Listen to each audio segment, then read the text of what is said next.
안녕하세요. 이해영문법의 김선웅입니다. 오늘은 준동사에 대해서 알아보겠습니다.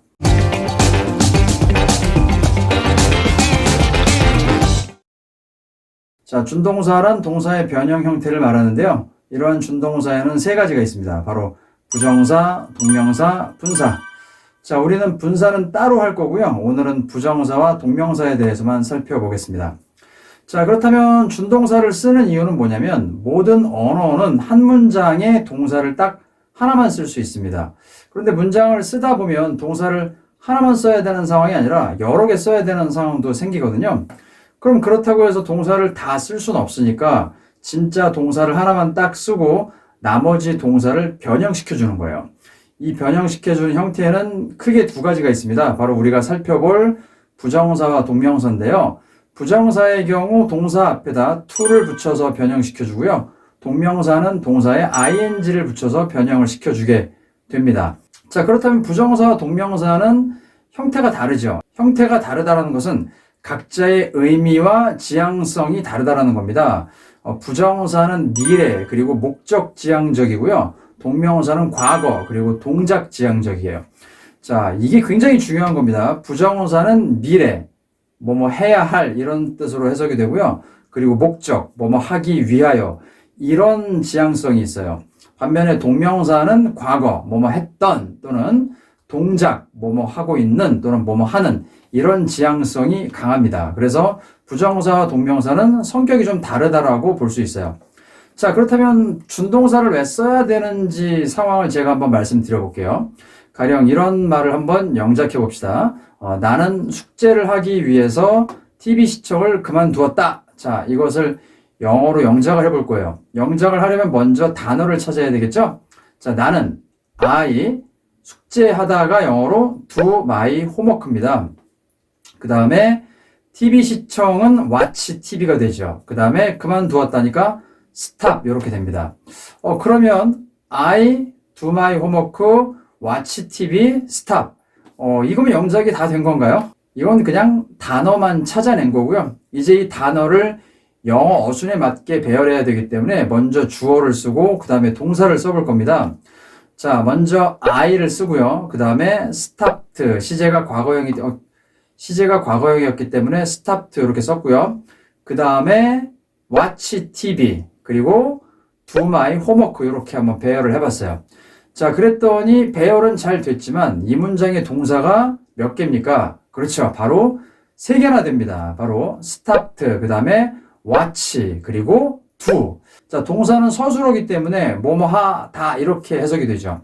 그럼 지금 이 상황은 어떻게 해석이 되냐면 나는 그만두었다, 시청한다, 숙제한다. 전혀 이게 연결이 안 되는 말입니다. 그래서 진짜 동사인 stopped 하나만 놔두고 나머지 watch와 do를 변형시켜 줄 거예요. 어떻게 변형시켜 줄 것이냐? 바로 이렇게 말입니다. I stopped watching TV to do my homework. 이렇게 말입니다. 왜 watch를 watching, 동명사로 변화시켰냐면요. 동명사에는 아까 동작지향적이 있다 그랬었죠. 그러니까 내가 그만둔 건 바로 TV 시청하는 동작을 그만뒀기 때문에 동명사를 쓴 겁니다. 그리고 나서 do my homework는 왜 부정사인 to do my homework로 변형시켰느냐? 그건 숙제를 하기 위하여 목적으로 해석이 되기 때문에 to 부정사가 된 거죠. 이렇게 준동사의 역할은 문장 안에서 동사를 하나밖에 못 쓰니까 여러 개의 다른 동사들을 써야 될 경우에 각자 상황에 맞춰서 미래나 목적이면 부정사로, 과거나 동작이면 동명사로 쓰기 위해서 준동사의 존재가 있는 겁니다. 자, 그럼 기본적으로 부정사와 동명사의 쓰임을 살펴봤습니다. 그럼 먼저 부정사를 살펴볼 건데요. 부정사의 말뜻이 뭐냐면 바로 정해져 있지 않다라는 거예요. 무엇이? 바로 품사가 말입니다. 그러니까 부정사란 정해진 품사가 없다 이런 얘기예요. 정해진 품사가 없다라는 게 무슨 말이냐면 자, 부정사를 주어 자리에 넣으면 그럼 명사처럼 쓰여서 명사적 용법이 돼요. 또는 명사를 꾸미게 되면 형용사처럼 쓰였기 때문에 형용사적 용법이 되고요. 그 다음에 동사를 설명하거나 형용사 또는 부사를 설명하는 경우엔 부사적 용법이라고 하죠. 부정사는 정해진 품사가 없다? 그럼 막 명사로도 쓰고 형용사로도 쓰고 부사로도 쓰고 벌써 머리가 아프시죠? 그래서 그런 거 다 신경 쓰지 마시고요. 오늘은 부정사의 명사적용법, 다시 말해서 주어 자리에 들어가는 부정사만 살펴보도록 하겠습니다. 자, 먼저 이런 문장을 한번 볼게요. To study English is not easy, 이런 문장이 있어요. 그럼 여러분 살펴봤다시피 동사는 쉽게 is not 이 동사고요. 그 다음에 is는 형용사니까 보어입니다. 그럼 앞에 쓴 그 to study English는 주어가 되는데 그 자리에 투부정사가 들어갔죠. 그러니까 이렇게 주어 자리에 들어간 투부정사를 바로 명사적용법이라고 합니다. 자, 용어 같은 것도 필요 없어요. 그냥 이렇게 주어 자리에 투부정사를 쓸 수 있구나, 이렇게만 이해하시면 되겠습니다. 자, 그런데 영어에서는 이렇게 주어 자리에 단어가 아닌 구라든지 절 이런 거 들어가는 거 별로 안 좋아합니다. 그래서 여러분 많이 들어보셨죠? To study English 대신에 가주어 is를 써서 it is not easy 쓰고 진짜 주어인 to study English는 맨 뒤로 보내는 것. 이게 훨씬 더 일반적인 문장이기 때문에 it is not easy to study English가 훨씬 더 전 문장보다는 익숙한 문장이 되는 겁니다. 그런데 사실 가주어도 아무 의미가 없어요. 그래서 바로 여기가 포인트인데 이 가주어를 대신해서 부정사의 오른쪽에 있는, 즉 부정사의 오른쪽에 있는 명사를 우리가 부정사의 의미상 목적어, 그냥 부정사의 목적어라고도 부릅니다. 이 부정사의 목적어인 English를 문장의 주어로 옮겨서 문장을 다시 쓸 수가 있어요. 그러면 바로 English is not easy to study가 되는 거죠. 이게 굉장히 중요한 거예요. 가주어도 중요하지만 부정사의 목적어를 문장의 주어로, 즉 가주어 대신해서 부정사의 목적어를 문장의 주어로 해서 문장을 다시 한 번 더 변형시킬 수 있다.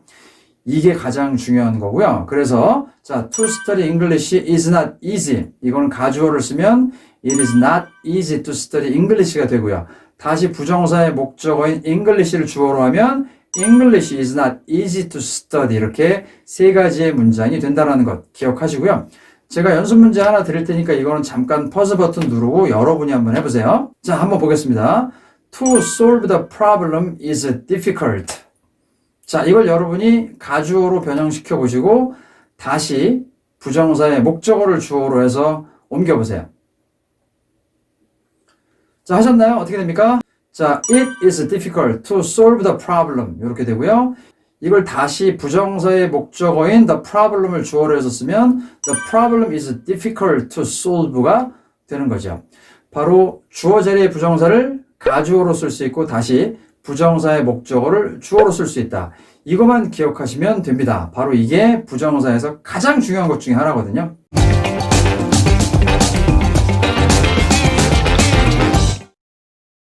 자, 이번에는 동명사에 대해서 좀 이야기를 해볼게요. 동명사는 제목에서 알 수 있다시피 동사의 역할도 할 수 있고 명사의 역할도 할 수 있습니다. 자, 동명사도 부정사처럼 주어 자리에 쓸 수 있는데요. 자, 그럼 주어 자리에 써서 동명사의 문장을 한번 만들어 보면 Studying English is not easy, 이런 문장이 됩니다.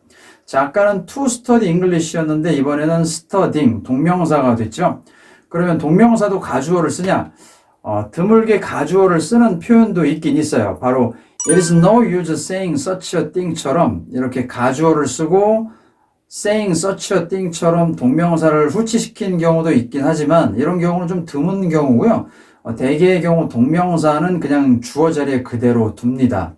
자, 그래서 studying English is not easy. 얘는 가주어로 쓰지 않기 때문에 동명사의 목적어를 주어로 문장을 다시 쓰는 일도 없겠죠. 그래서 동명사는 부정사에 비해서 좀 간단하다라고 볼 수 있습니다. 동명사에서 가장 중요한 건 동명사는 동사의 역할도 할 수 있고 명사의 역할도 할 수 있다 그랬죠. 근데 여기서 중요한 게 동명사가 동사처럼 쓰였을 때는 부사로부터의 수식을 받고 형용사로부터의 수식은 받지 못해요. 반면에 명사처럼 쓰였다면 이번엔 부사가 아니라 형용사로부터의 수식을 받게 됩니다. 자, 이게 무슨 말이냐면 예문을 한번 볼게요. 자, 첫 번째 문장은 Fluent speaking is a powerful tool. 자, 이런 문장입니다. 자, 두 번째 문장 한번 볼까요? Fluent speaking English is a powerful tool. 자, 둘 다 fluent라는 형용사가 쓰였는데 첫 번째 fluent는 바른 문장이지만 아래 문장인 fluent speaking English는 틀린 문장입니다. 자, 그건 왜 그러냐면 첫 번째 문장의 스피킹과 두 번째 문장의 스피킹은 둘 다 똑같은 동명사지만 첫 번째 문장은 명사처럼 쓰였어요. 반면에 아래 문장은 동사로서의 기능을 합니다. 자, 그럼 그건 어떻게 하느냐? 똑같은 동명사인데 첫 번째 문장의 스피킹은 단독으로 쓰였죠. 이렇게 동명사가 단독으로 쓰일 때는 명사로 보시면 되고요. 아래 문장의 스피킹은 명사 English를 오른쪽에 목적으로 취했습니다. 자, 명사를 목적으로 취했다는 얘기는 동사의 기능을 한다는 뜻이에요. 그러니까 아래 문장의 스피킹은 동사처럼 쓰였기 때문에 형용사의 수식이 아니라 부사로서의 수식을 받았어야 돼요. 그러니까 올바르게 고치면 fluently speaking English is a powerful tool 이렇게 되는 겁니다. 시험의 포인트는 바로 이 동명사가 명사로 쓰였느냐 동사로 쓰였느냐에 따라서 형용사 또는 부사로부터의 수식을 받는 걸 여러분이 파악을 하셔야 됩니다. 자, 그래서 포인트는 바로 이거였어요. 동명사가 단독으로 쓰이면 명사처럼 쓰였으니까 형용사의 수식을 받아야 되고요.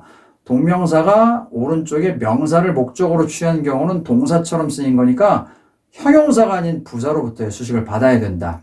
자, 오늘은 여기까지만 부정사와 동명사에 대해서 알아보겠습니다. 다음 시간에는 명사를 꾸미는 부정사의 형용사적 용법에 대해서 알아보겠습니다. 끝까지 시청해 주셔서 감사합니다.